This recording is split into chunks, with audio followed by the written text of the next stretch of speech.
Welcome in to a Monday night episode of Intentional Lounging brought to you by Better and Green. Ben still not with us because it's still week 15 of NFL season, and Ben is enjoying his night off, not having to film the episode, and I get to host because I'm the big loser of the week. So here we are, doubleheader Monday Night Football. Great games, really amazing games on deck here. Chicago at Minnesota, Atlanta at Las Vegas, two of the worst teams in football. And then two teams we saw play against each other last week. But Wyatt, I'm just going to throw it right to you first. These games are 15 minutes apart. Not sure why they're so close in start time, but Chicago at Minnesota. Minnesota, a 6.5 point home favorite, over under 43.5. Where are you looking in the first game on Monday Night Football? Yeah, well, I think we got to look back in the past a little bit and see that Detroit, if we predicted correctly, has lost to Buffalo, which means Minnesota is a win away from having a tie for the divisional lead in the NFC North. And, the rule of thumb is if you're going to take a team to cover, or if you're going to take an underdog to cover, you better hope that they can win outright. I don't see a world where Chicago wins this game outright.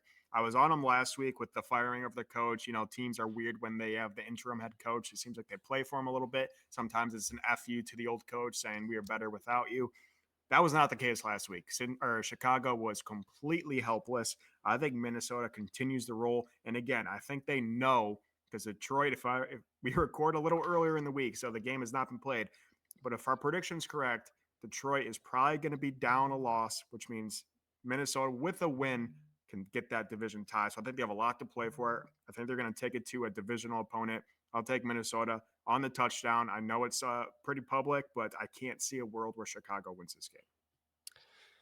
Yeah, Ben is also on Minnesota with you, and I will just make it a three-peat. I am on Minnesota as well.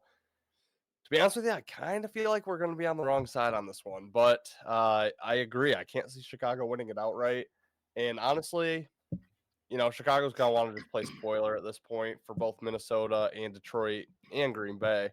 But they do have Detroit on deck at home, and I just feel like that's a game that they would rather spoil as opposed to Minnesota. Minnesota's having a great year, but in front of their home fans, they would love to give Detroit maybe only their second loss of the season if they do beat Buffalo. So, Minnesota just keeps rolling. I've tried stepping in front of them countless times this year, and they're just a lot better than what I've given them credit for. So I don't know if Chicago's going to have many answers defensively for the offensive pieces on Minnesota's team. I don't know. 6.5, like you said, it's public. It looks super easy to take Minnesota. I do think the line is moving against us, so we're probably on the wrong side here. We'll tweet out our official plays, but as of right now, all three of us on Minnesota minus 6.5.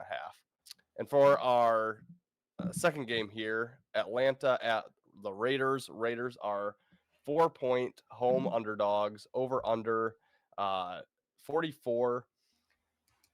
I like Atlanta. Again, I don't love this game whatsoever, but I just think Atlanta's the way better team. They still have way more to play for. I think the Raiders at this point in the year are the worst team in football. The line is super fishy, which is probably going to keep me off of it, but Atlanta has looked really shaky the last few weeks, so maybe it's a just line there. I'm leaning Atlanta. It's not a game I'm in love with. Ben is also on Atlanta. What are you liking for our final game of the week? Yeah, that leaves me on the Raiders here. I took the Raiders at the +4 because of that fishy line that you mentioned. I don't see why they are such a small dog here, relatively for how bad the Raiders are. Atlanta has sucked, like you mentioned, though. They've lost 4 straight games.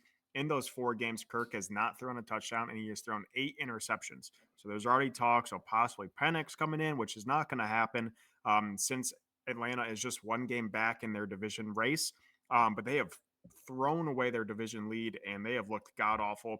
I think everyone's thinking it's going to be an obvious bounce-back game, going to be an easy win for Atlanta to get back on track, and that's right where the Raiders get you. So I do lean the Raiders on the spread. As of right now, I'm not probably going to bet that, but I do think a pretty good bet would just be Brock Bowers, all of his props on the over. This dude's amazing. He's all that the Raiders have. I don't know what running back they're on. Some guy I probably never heard of. I found out Amir Abdullah's back in the league because he's, I guess, on the Raiders. No idea who's a running back. You know, you got Jacoby Myers back, but Brock Bowers, all of his props over, probably him to score over. That would probably be my best advice on this game. But since it's a fishy line, I love those fishy lines. I'll take the Raiders at the +4. Yeah, and guys, that's going to wrap it for Week 15 here. Doubleheader Monday Night Football.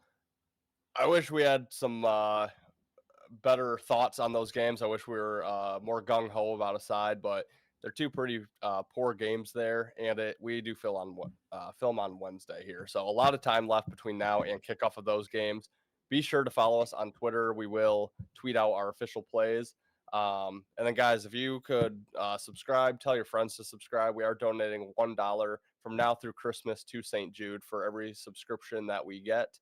So we really appreciate it. It helps go to a good cause. So if for no other reason, please hit that subscribe button. Tell your friends to hit the subscribe button, and we will be donating. Otherwise, if you're already subscribed, like, comment. It's just as beneficial for us. And we really do appreciate it. But until next time, guys, we will see you in the next episode. Later, guys. Flexing on the haters, can't touch my score. Money like Jerry Rice, touchdowns galore. Week after week, always asking for more. Bling on the wrist, got the books on the floor. Listen in, cash out, page is swelling. Plays on the field, see me winning, never dwelling. Flag on Vegas, they know what I'm selling. NFL bets keep the cheesy compelling. Flexing on the haters, can't touch my score. Money like Jerry Rice, touch.